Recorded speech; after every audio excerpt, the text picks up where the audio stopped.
Hey everyone, and welcome back to my channel. Today we'll be integrating Firebase Firestore into a simple application. This application shows a list of users with names, title, and companies. You can add, update, and delete users. We'll be doing this using the GitLiveApp library. Check the description for the link. You will also find the code for this video in my GitHub repository. The link for that is also in the description. Now, let's dive in. First, let's head over to the Firebase console and create a Firebase project. I'm naming mine KMP Firebase because I will be reusing this project in other Firebase related tutorials. Once the project is created, let's set up Firestore. For this video, I will start it in test mode so I don't have to think about authentication. Remember, this test mode will be turned off in about 30 days. If you want a video about authentication, please let me know in the comments. Next, we will need to create an Android application within Firebase.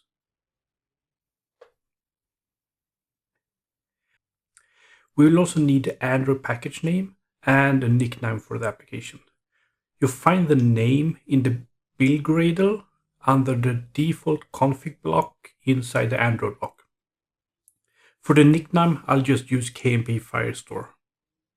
Then press register.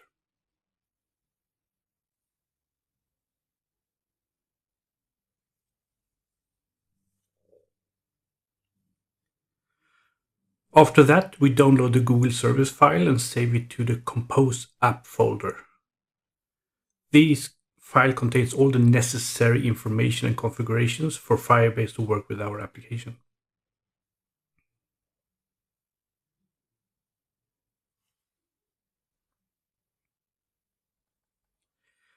Then we can follow the instructions and add the Google Service plugin, first to the root level,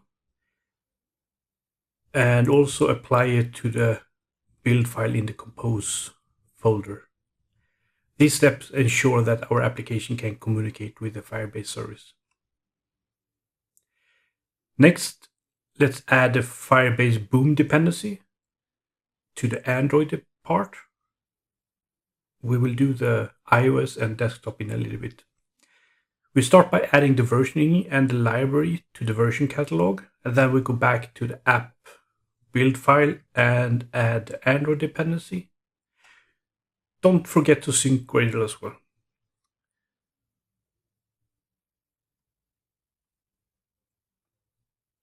Now we need to add the GitLive library.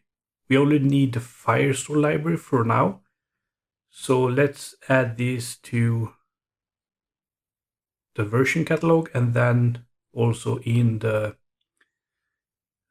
Gradle build file. This library is a Kotlin friendly version of the Firebase SDK. It's not an official one, but it works pretty well. You can read the documentation for the regular SDK and kind of figure out how it works.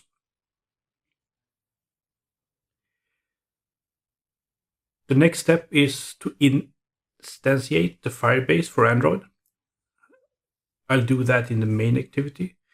These steps connects our application with Firebase, enabling all the Firebase services that we will be using. So far, we haven't done anything like reading data so far, but let's just run the Android so we see that we haven't broken anything.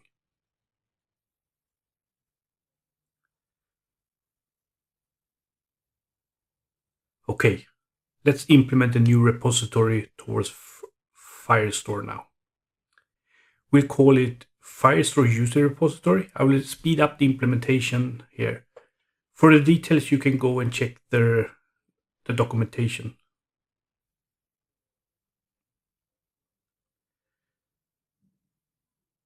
Finally, when that is done, we can replace the in-memory repository with the Firestore repository.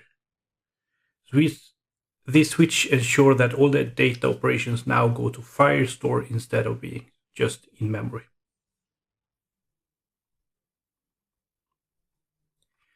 At this point, if we look in Firestore database, we can see that it's empty. Let's run the Android application and add a user and see if we can see the change in Firestore.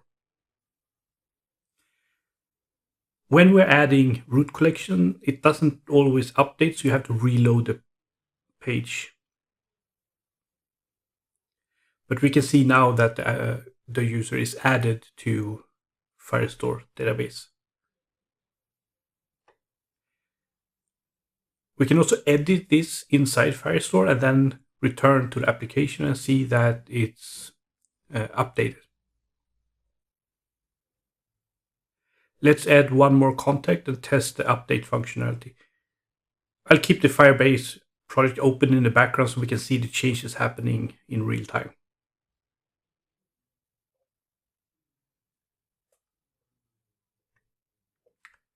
Okay, now we have the Android working. Let's add the iOS application. For this, you need a bundle ID, which you can find in your config file in Xcode.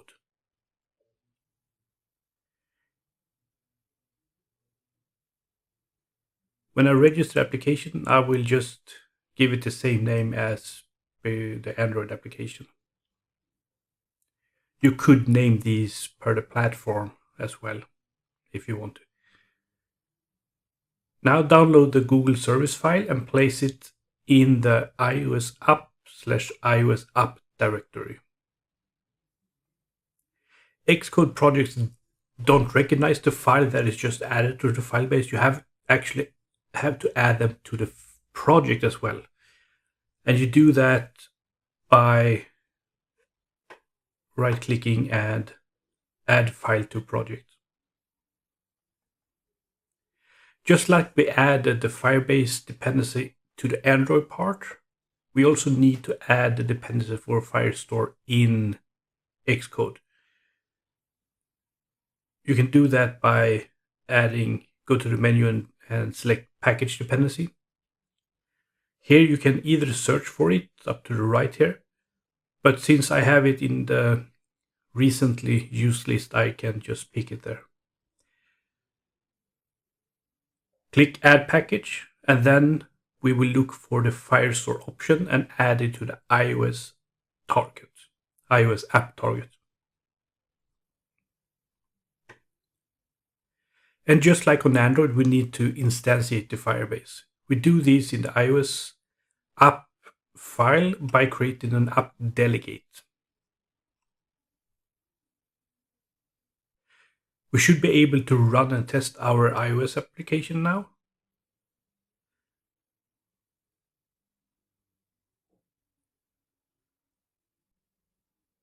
Okay, up and running. Let's add a user and see if it appears in the Android application. And of course it does. This demonstrates the cross-platform capabilities of our application right now. So let's move on to the final part, the desktop version. First, we need to add a new app in Firebase. This will be a web app. There is no need for bundle ID, just a nickname. There is also no need to download a file for this, but we can copy and paste the API key, project ID, and the app ID into our code. So in the code in the main file for desktop app, we need to create a Firebase platform first. This is like a key value storage where other Firebase services will also use. When that is done, we create a Firebase option. This is where we paste in the values that we got from Firebase. And then finally, we just initialize Firebase. If you would run the project right now, you will get some errors because we are missing a main dispatcher for the desktop version. So let's add those coroutines to our project.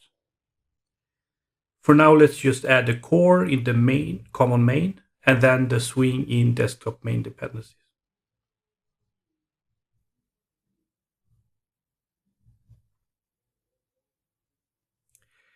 If the Gradle sync button doesn't appear, you can sync by going to the Go-To menu, selecting Action, and then search for Gradle and select the Import Gradle project. These steps ensure that all the dependencies are correctly downloaded and accessible. Now, let's run the desktop app and check if it works.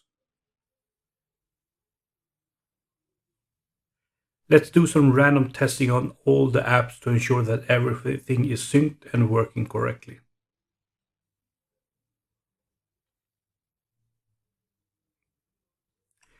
It looks like we managed to integrate Firestore successfully. And that's it for today's tutorial. If you found this helpful, please like, share, and subscribe for more content. Let me know in the comments if you have any questions or if there's any topics you would like me to help you with. Hope to see you in the next video. Happy coding!